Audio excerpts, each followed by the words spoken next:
We'll call to order this work session Monday, May 20th. Invocation given by Eden Osborne and pledge allegiance by Peyton Haswell.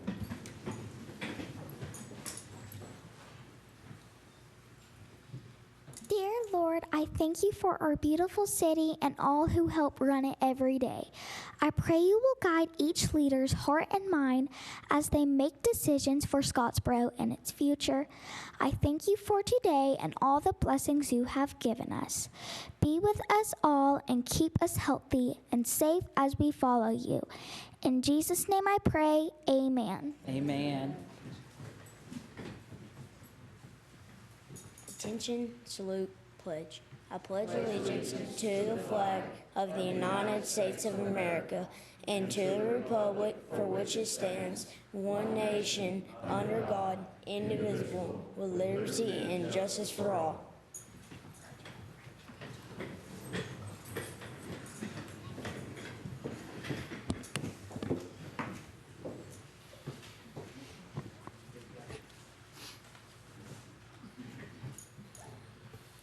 Number one tonight, Mr. Clark from the Alabama Department of Revenue.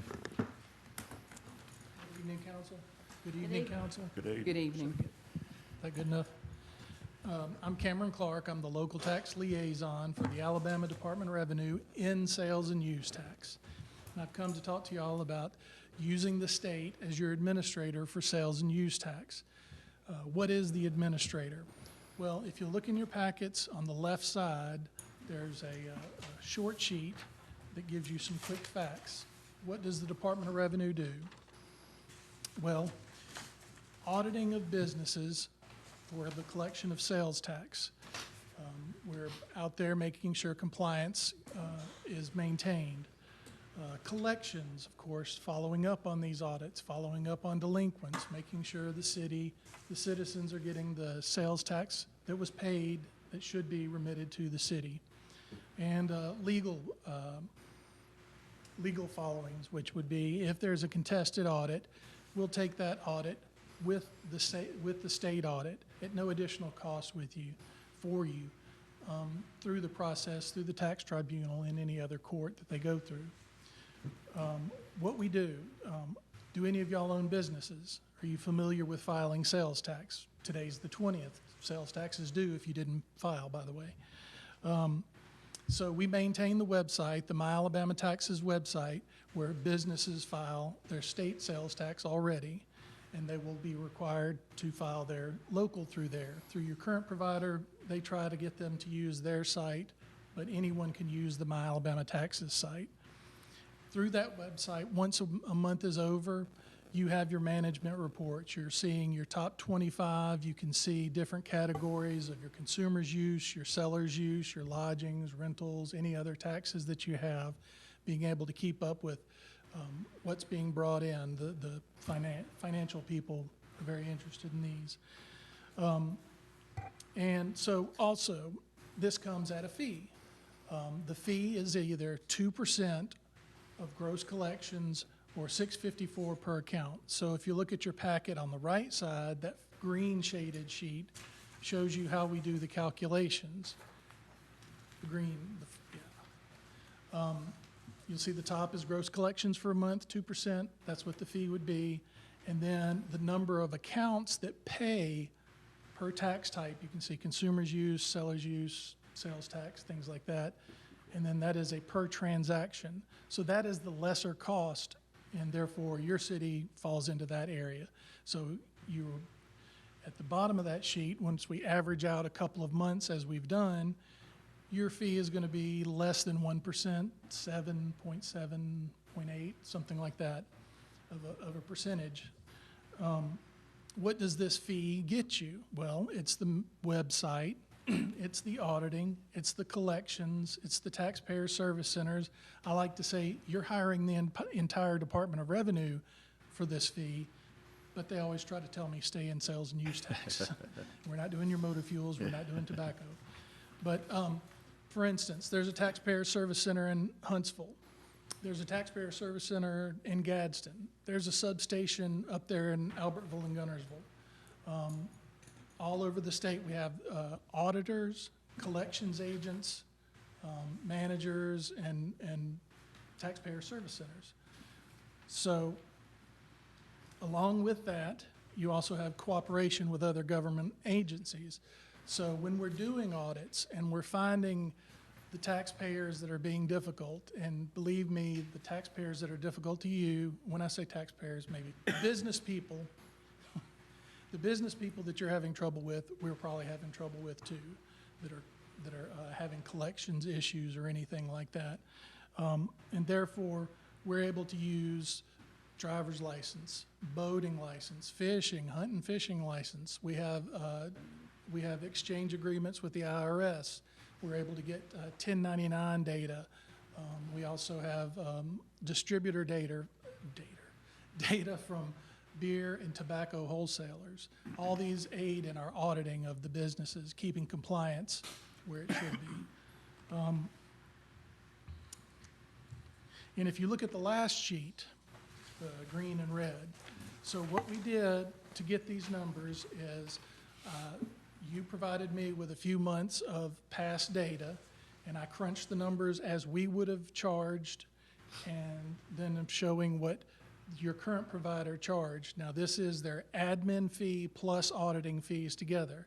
Since ours is all included, we're comparing apples to apples. And over time, just by switching to the state, just on fees alone, we could save you, say, $45,000 a year. Anecdotally, I'm not making a promise, but cities recently that are making changes that are your size or a little larger are finding boosts in revenue where, believe it or not, people will tell the state one number and maybe not even call Avenue, or maybe not even call you guys. You have trouble with business license people. You know how people can be. So when we bring them together, when you become a state-administered locality, we can make those comparisons, and immediately we find people who are underreporting or have just missed out. Not a promise, but I've seen it almost every time. Do you have any questions about? Before I open up the questions, I just want to say we did the research on this, and of course, the city of Scottsboro at one time was with the state, Yeah. and it looked like changed over to our current company because it was Avenue could get the money a little quicker at that time. But now, looking at the state's records, they're actually getting the money back to the cities quicker than our Right. current company. In the past, before modernization, and I don't mean to go that far back, but when checks still got mailed, you would get a check once a month, and people didn't like that. Now we're on electronic deposits, and we make a deposit once a week, twice on the week of the 20th. So for instance, today's the 20th, sales tax is due, and there'll be a big deposit tomorrow, and then there'll be one on Friday. So that's how it works. It's not one deposit, it'll be 4 or 5 per month, making sure the city gets its money. Just want to be clear on the reason the city changed in the first place. But looking at everything Mr. Clark has here, if anyone has any questions, I absolutely believe saving money is the best way to go. And they actually get the money to us a little quicker too. Also want to make a point that in collections, in the collections process, when we are if we are now collecting our debt, yours and ours, the money brought in is split. The state doesn't get theirs first. So if they owe us $1,000 and owe you $1,000 and are making $100 payments, the 50 is going to split like that. Okay. And if there are large refund requests and it is valid, we will get in touch with you before we just dump your bank account. We'll make sure, and maybe we can set it up that it's split out. This is a policy that the department does have. And that's another thing to consider. They will handle the collections part. There'll be no having to bring people in front of us to handle that. They will handle it themselves. So, anyone else have any questions for Mr. Clark?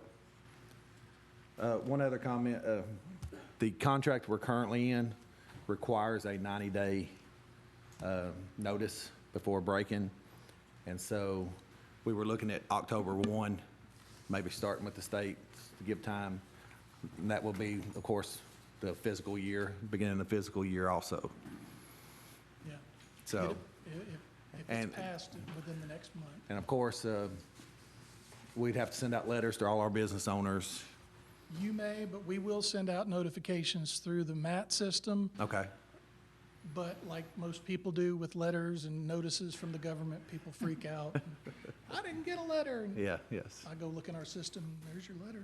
But it also makes it easier on our business because they're already going to the state site to file. Yeah. They can handle both in the same place. Right. So, anyone have questions on this? I like the idea I do too. myself. Oh, I do too. Okay. Then we'll move that to tonight's meeting for a vote. All right, Thank you. thank you. All right, number 2, discuss additional pickleball courts. Mr. Olenis? Thank you, appreciate you letting me come forward tonight. Well, I have good news and good news. First off, we got a problem. We got a big problem, but it's a good problem. The courts are overloaded. They're absolutely overloaded. The number of people that are playing exceeds, I think, anybody's expectations on the amount of play that it is getting. Last night, for example, and this is quite common, all the courts were full, 40 to 50 people. There were about 8 or 10 people sitting on the benches waiting to play. Last night, all the tennis courts were full of pickleball players. People, unless you get there by 6 o'clock, you won't get a court that night. A lot of young people are coming and playing in the evening time. It's a real great place for them. They come in groups of 4 to 10. They'll take a court, 4 of them will play, the rest will sit on the bench, and they'll rotate in and out.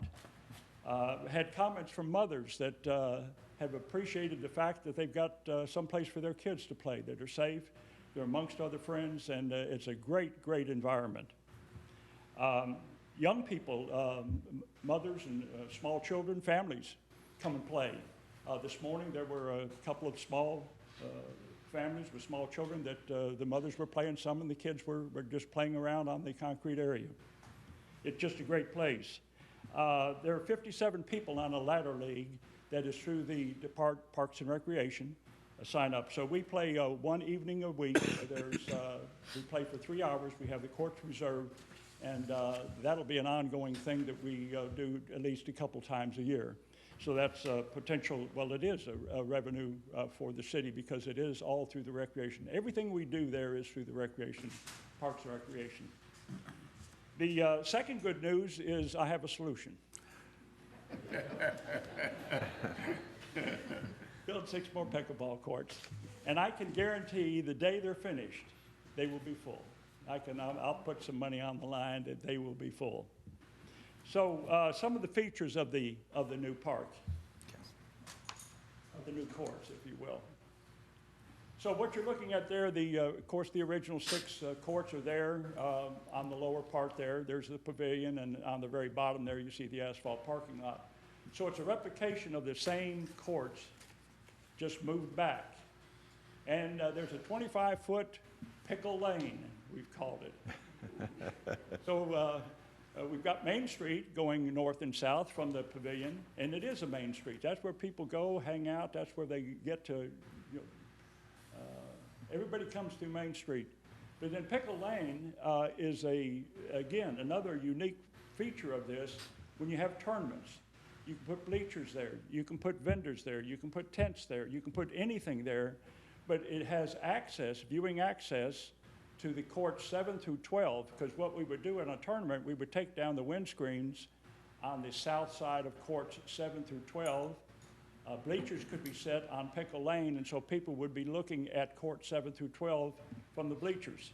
The sun is behind them, so they'll always be looking north, and so the sun won't be right in their eyes. Courts on Main Street is a wonderful viewing place. When you have a big tournament, you probably overload Main Street. So there's lots of places for people to sit and look and visit. That's one of the features of this. So it's the same thing as the first 6 courts, nothing really unusual about it, other than the fact that Pickle Lane is there for additional viewing for tournaments and then where people can hang out. All right, before I go to the cost, tonight all I'm asking for is the approval to solicit official quotations. I expect the bids to be less than the amount estimate that we're about to see. And then, of course, I'll present the official bids to the city council for further action. Okay, so let's look at the cost.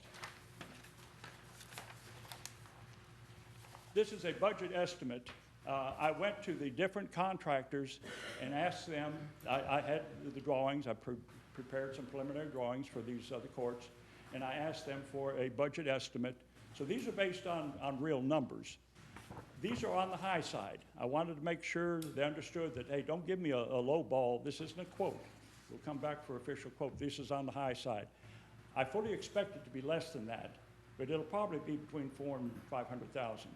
So looking at the numbers, you might think, oh my God, we don't have to build a pavilion. Why is it so much? Well, let's go down the line. We've spent about $390,000 on the first 6 courts. Deducted $108,000 for the pavilion and the walkway and the handrails that we obviously don't need to have for this.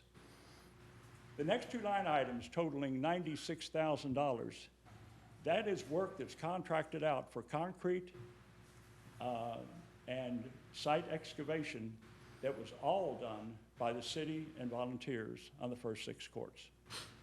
There is about 20% more concrete and dirt work that is involved with this than there was on courts 1 through 6. But that's a huge chunk right there that was all volunteer on courts 1 through 6. The next line item, almost $70,000, that's the courts themselves. That's, I think, on the high side, but I said, if this was done, if this is the asphalt, this is the finishing, the everything, that'll be a next summer job. So he kind of, projected ahead a year. I would expect it to be less than that, but that's $70,000 more than what was spent on courts 1 through 6. $30,000 for additional increase in the quantities of stone and concrete. And then on Pickle Lane, there's some lights there to light up that area. That's $14,000. So when you add and subtract all of that, it's $490,000. I felt it important to present that at this time so that you would have an idea. This is not a $200,000 or $300,000 job. It would be handled in the same fashion as 1 through 6. I'd volunteer to go ahead and do that and get the bids out just right in the same fashion, and of course oversee it. Any questions? Anyone have any questions for Mr. Olanese?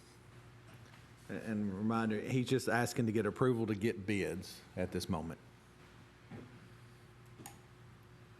No questions? We'll put that on tonight's meeting then. Thank you. And they, the folks, they leave if you all want to.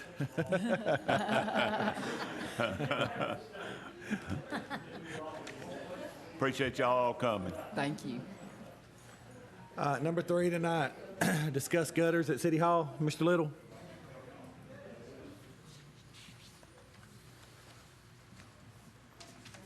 You should have in your package tonight 2 bids for the gutter replacement at City Hall. The first bid is Gifford Home Improvement, and you'll notice in that bid his proposal is $9,394, but some of that is going to be subtracted out because he has added in repair and he's added in the downspouts. And according to John Moses, the downspouts don't need to be replaced. So if you take those 2 line items out, his actual bid or proposal is $5,040. And that's for Gifford Home Improvement. And the second proposal is from Wasco, and his proposal is $5128 for the same work. Okay. Any questions on that? Anyone have questions for these are gutters here at City Hall. And just to tell you, Whitney says she's tired of getting her head wet every time it rains. No questions, and we'll move this over to tonight's meeting. Thank you, Mr. Little. Number 4, discuss the scale repair for solid waste department. Mr. Level.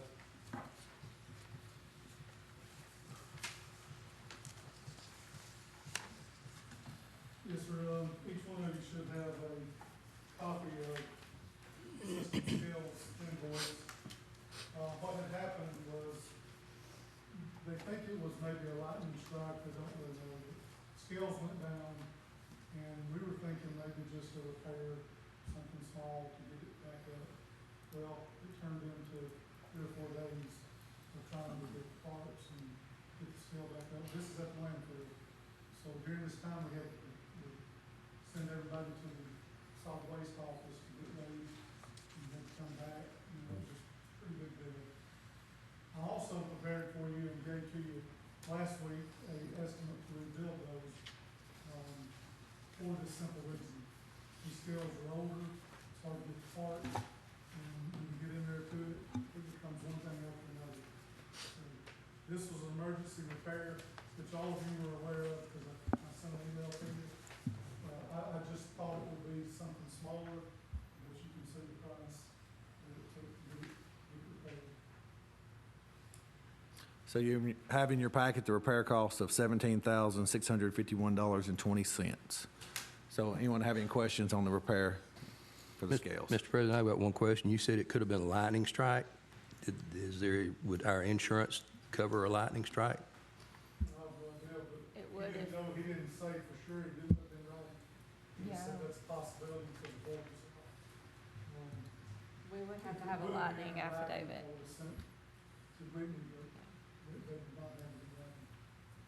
The last one was an animal eat the board, so I guess it's hard for them to take the damage to the system. Anyone else have any questions on that? What about the portable one you spoke of earlier, or the last time? We've got some quotes coming in on it too. All I've got thus far is the rebuild that I gave you just.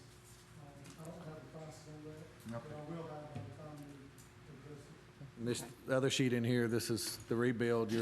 It's estimated at a total cost of $100,000. This is the rebuild of what we've got now. This is the rebuild, $100,000. The $17,000 is the emergency repair. So.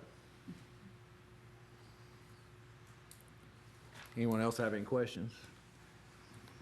Then we'll move the repair to tonight's meeting. All right, number 5, discuss surplus of equipment at solid waste department. You have a copy in front of you.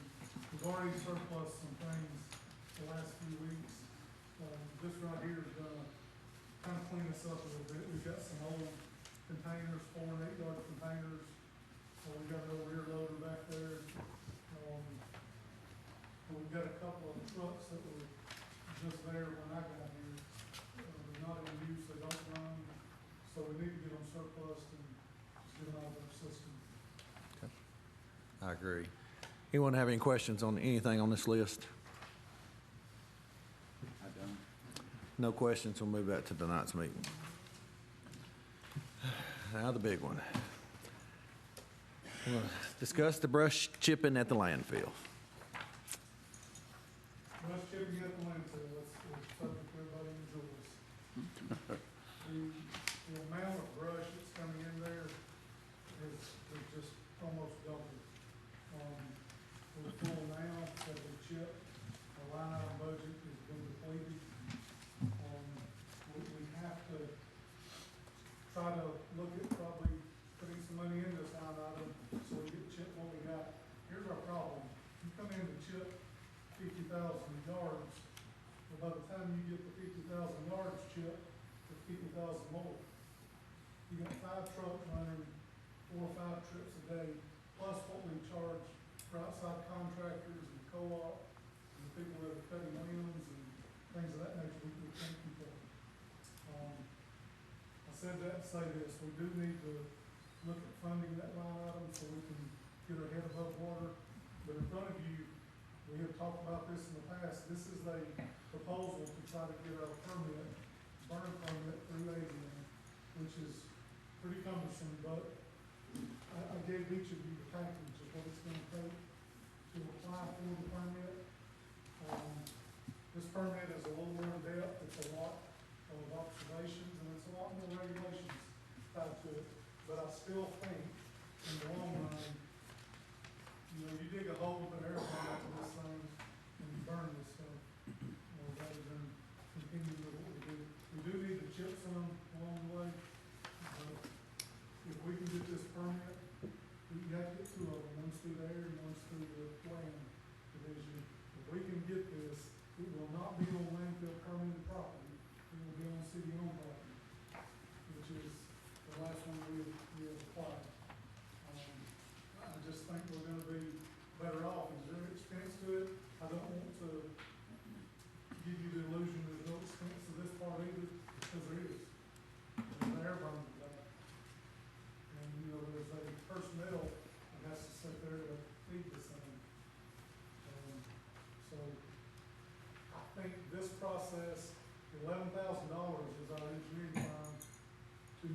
propose it and get the permit submitted to the state. And I think it's worth our while to look at doing that. Anyone have any questions on this? I don't have a question, but I had talked to a city in South Alabama that are doing this. They don't operate their own landfill, and they were having to pay to put debris in a landfill, which is costly. And they got an air curtain, and they said it does cost you initially in the beginning, but their everyday cost is reduced by half. Yeah.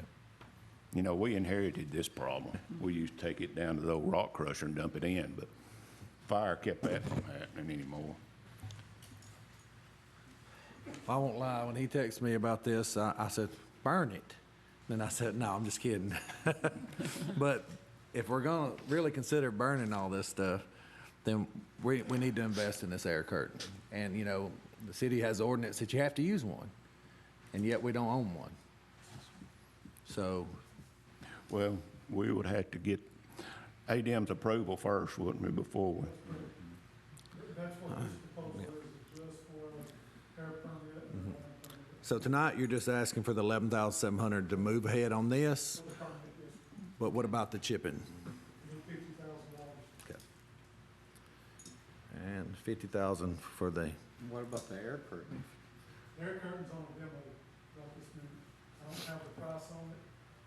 They brought it one day last week for us to try it, and we haven't done it yet, so but that's on the agenda to get it done. Let's see how it goes. so while you're demoing, you're gonna demo as much as you can, right? So that would be nice if that works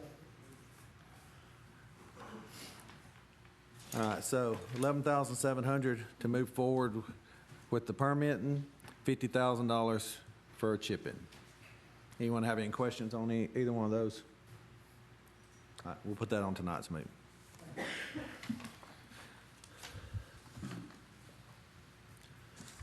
Number 7, discuss the resolution for one-time holiday for city employees. Mr. Ashburn?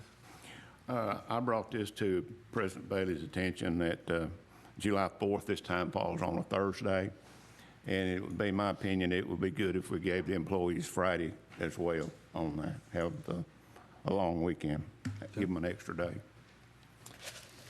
Anyone have any questions on that? I knew you didn't. You know I did. No, I wanted to. No question. We'll move back to tonight's meeting. Thank you, Mr. Ashford. Number 8, discuss the Dennis Quaid Show Viewpoint Project. Mayor? Thank you, Mr. President. Nathan Lee contacted me about 2 weeks ago. He had been contacted by a gentleman with that does this program. It's a national overview and detailed project. Their proposal was that they will come in, it's a 3-pronged approach. They'll come in and do a public television segment, 3 to 5 minutes, then a corporate identity demo, 5 to 6 minutes, and an educational commercial spot for major networks. They have partnerships with a number of different television networks, and this would be on the city of Scottsboro. The cost would be, once this is done, the city would actually have full rights to this, to use it anywhere we needed to, and it should run for about a year, 1 full year. They do use well-known personalities to do this, particularly Dennis Quaid is the one that has done them most recently. But they have quite an outreach, and the cost would be up to about $30,000 for the city to do this.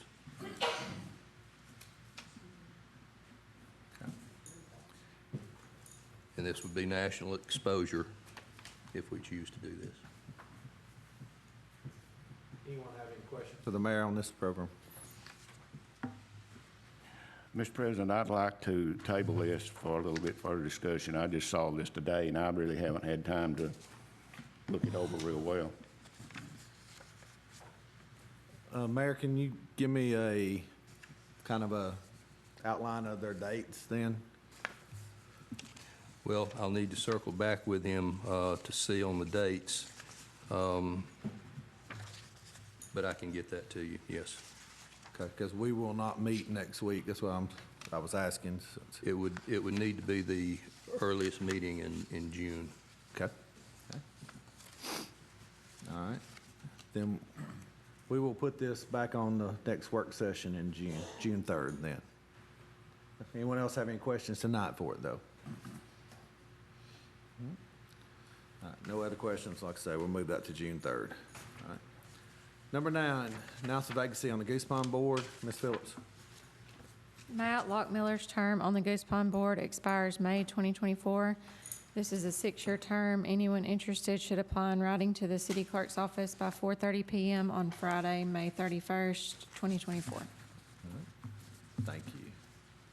And then number 10, announce a vacancy on the Zoning Adjustment Board. Ms. Phillips. Claire Porter's term on the Zoning Adjustment Board expires June 2024. This is a 3-year term. Anyone interested should apply in writing to the city clerk's office by 4:30 p.m. on Friday, May 31st, 2024. Okay. Thank you. That'll conclude the work session. Give me about 5 minutes to get everything moved over, and then we'll start the meeting. We're adjourned.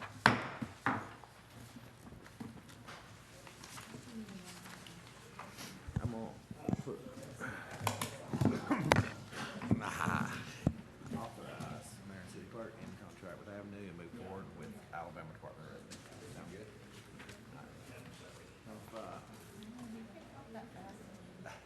Well, that's what I was writing as I was. They'll be voting tonight. Authorize Mr. Owens to get bids. Get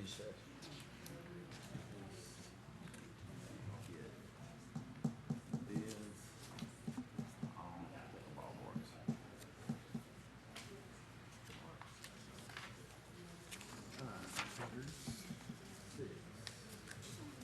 Budget amendment.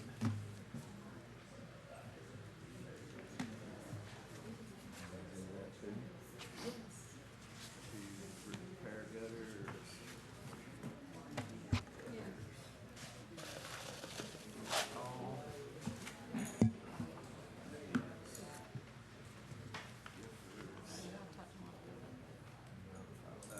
$5,040, excess sales tax.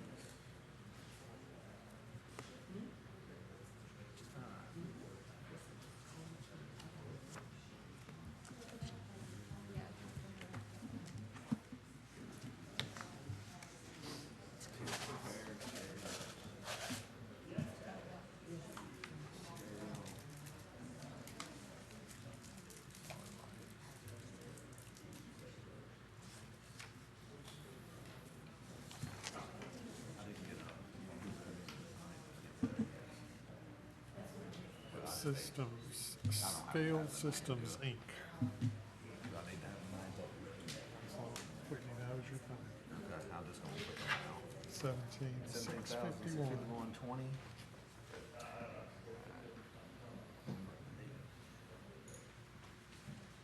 Surplus equipment.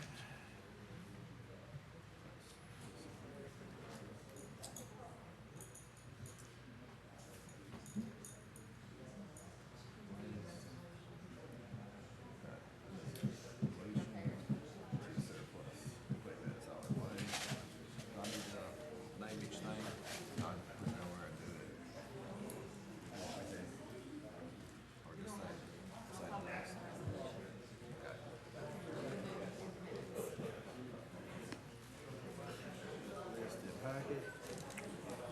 Okay.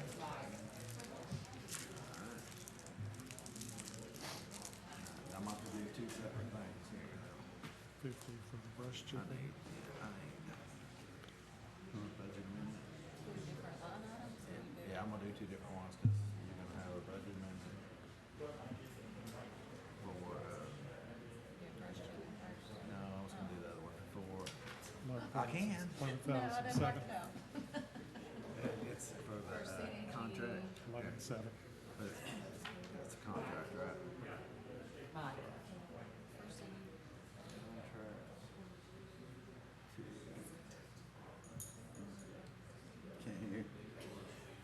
Contract for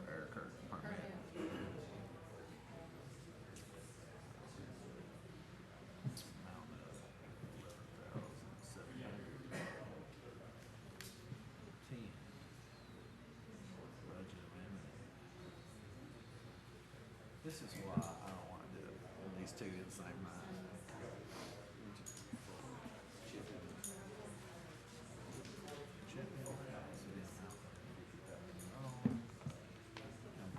All excess. Yeah. If I need it right, I say it each time. So that Monica doesn't get mad at me.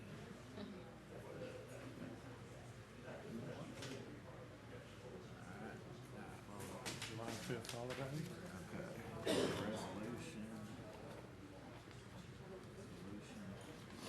To add July 5th as a city holiday. In 2024.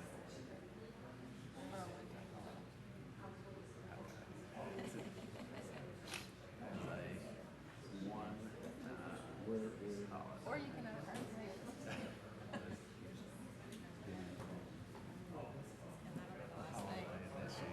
Did you work today?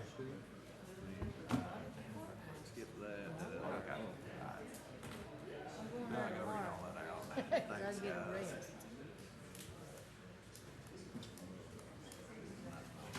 Or Minutes. I know, I'll spread it out, sorry. I'm moving it back. All right. You ready? Turn them back on.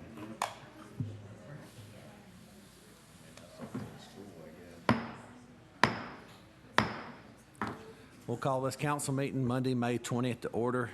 We'll dispense with formalities and go straight to roll call. Ms. Phillips? Mr. Dahl? Here. Ms. Tolliver? Here. Mr. Ashburn? Here. Ms. Frederick? Here. Mr. Bailey? Here. Before we move to adopt the agenda, I will go over the agenda. Of course, you had the first three already tonight. Consider the ordinance for the Historic Preservation Commission. Number 2, to consider the agreement with Scottsboro Board of Education for the SRO program. Number 3, announce the appointments to the Electric Power Board. Then things moving over tonight are number 4, authorize the mayor and city clerk to end the contract with Avenue and move forward with the Alabama Department of Revenue. Number 5, authorize Mr. Olenese to get bids on pickleball courts. Number 6, a budget amendment to repair the gutters at City Hall. Number 7, a budget amendment to repair the scale for the solid waste. Number 8, a resolution to surplus equipment at solid waste. Number 9, a budget amendment for the contract for the air curtain permit. Number 10, a budget amendment for chipping.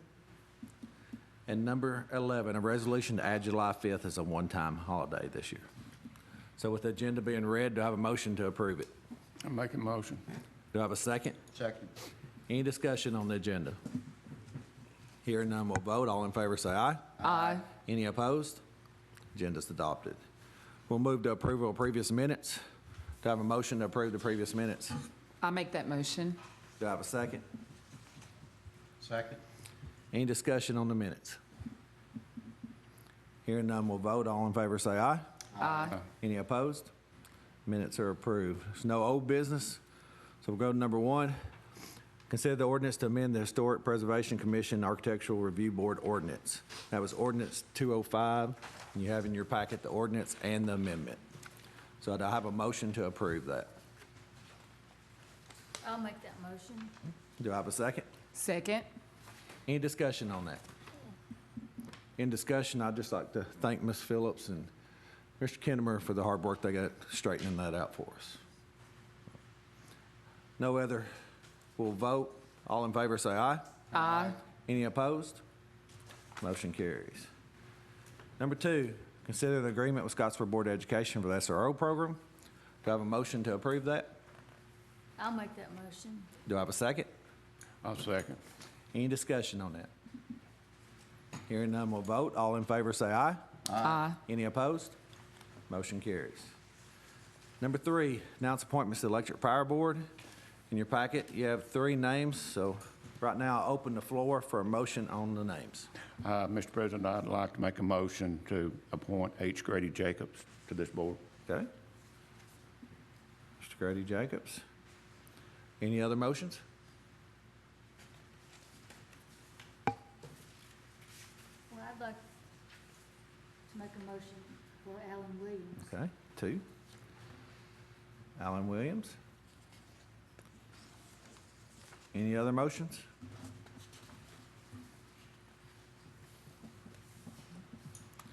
Well, hearing no other motions, since there's just 2 names and 2 spots, I'm just going to put them together then. So first, I guess I'll need a motion and a second. I still need a second. All right. For this purpose, since I'm going to put them together, a motion to put Grady Jacobs and Alan Williams both back on the electric power board. I make that motion. Do I have a second? Second. Any discussion? Hearing none, we'll vote. All in favor say aye. Aye. Any opposed? Motion carries. Number 4, authorize the mayor and city clerk to end the contract with Avenue and move forward with the Alabama Department of Revenue. So do I have a motion to approve that? I make that motion. And do I have a second? Second. Any discussion on that? Hearing none, we'll vote. All in favor say aye. Aye. Any opposed? Motion carries. Number 5, authorize Mr. Olenese to get bids on the pickleball courts. Do I have a motion to approve that? I'd like to make that motion. Okay. Do I have a second? Second. Any discussion on that? Hearing none, we'll vote. All in favor say aye. Aye. Any opposed? Motion carries. Number 6, a budget amendment to repair the gutters at City Hall. And in your package, you had Gifford's Home Improvements was the cheapest at $5,040 that would come out of excess sales tax. So do I have a motion to approve that? I'll make the motion. Do I have a second? Second. Any discussion on that? Hearing none, we'll vote. All in favor say aye. Aye. Any opposed? Motion carries. Number 7, a budget amendment to repair the scale for solid waste, and this will be the amount of $17,651.20 that would come out of excess sales tax. So do I have a motion to approve that? I'll make that motion. Do I have a second? Second. Any discussion on that? Hearing none, we'll vote. All in favor say aye. Aye. Any opposed? Motion carries. Number 8, resolution to surplus equipment at solid waste. And I'm not going to read out each thing. You have that in your packet. So do I have a motion to surplus the equipment at solid waste? I'll make that motion. Do I have a second? Second. Any discussion on that? Hearing none, we'll vote. All in favor say aye. Aye. Any opposed? Motion carries. Number 9, a budget amendment for the contract for the air curtain permit. This is the amount of $11,700 that would come out of excess sales tax. So I have a motion to approve that. I make that motion. Do I have a second? Second. Any discussion on it? Hearing none, we'll vote. All in favor say aye. Aye. Any opposed? Motion carries. A budget amendment for, number 10, I'm sorry, budget amendment for chipping. This will be amount of $50,000 that would come out of excess sales tax. So do I have a motion to approve that? I'll make the motion. Do I have a second? Second. Any discussion on that? Hearing none, we'll vote. All in favor say aye. Aye. Any opposed? Motion carries. And number 11, a resolution to add July 5th as a one-time holiday this year. So I have a motion to approve that. I make that motion. Do I have a second? I'll second. Any discussion on that? Hearing none, we'll vote. All in favor say aye. Aye. Any opposed? Motion carries. Okay. That'll conclude the meeting tonight. There's no delegations, so we'll go to reports. Mayor? The only thing I've got, Mr. President, is thank y'all for allowing us to go with the Alabama Department of Revenue to help clear up these issues. That's all I've got. Thank you. Thank you. Ms. Frederick? I'm just glad to see so many people here again tonight. It's always good to see a big crowd. Appreciate y'all coming out. That's all I'm saying. Okay. Mr. Ashford? I don't have anything, thank you. Thank you. Ms. Tolliver? I don't have anything. Thank you for coming, though. Mr. Dahl? I don't have anything either. Thank you. Okay. Well, let me take a little time here. All right. Good job. I failed to do it last week, but I said we were going to put together a committee for Bynum Park. And so that committee will be myself, Ms. Tolliver, since we're both on the rec advisory, Mr. Wood, the mayor, and one person from the rec advisory board, and that one person will be Scott Matthews. And so that'll be your Bynum Park committee, and we'll try to get meeting as soon as possible. Look forward with that. Reminder, next week, it's Memorial Day, next Monday, we won't meet, plus there'll be no garbage that day. So reminder, if garbage is on Monday, it'll be on Tuesday. So don't forget that. Also, no meeting next week, so we won't meet till June 3rd for a work session. So that's all I have tonight. Appreciate everyone coming out. I entertain a motion to adjourn. I make that motion. Do I have a second? I'll second. Well, all in favor say aye. Aye. Any opposed? We're adjourned. I don't know. Y'all can.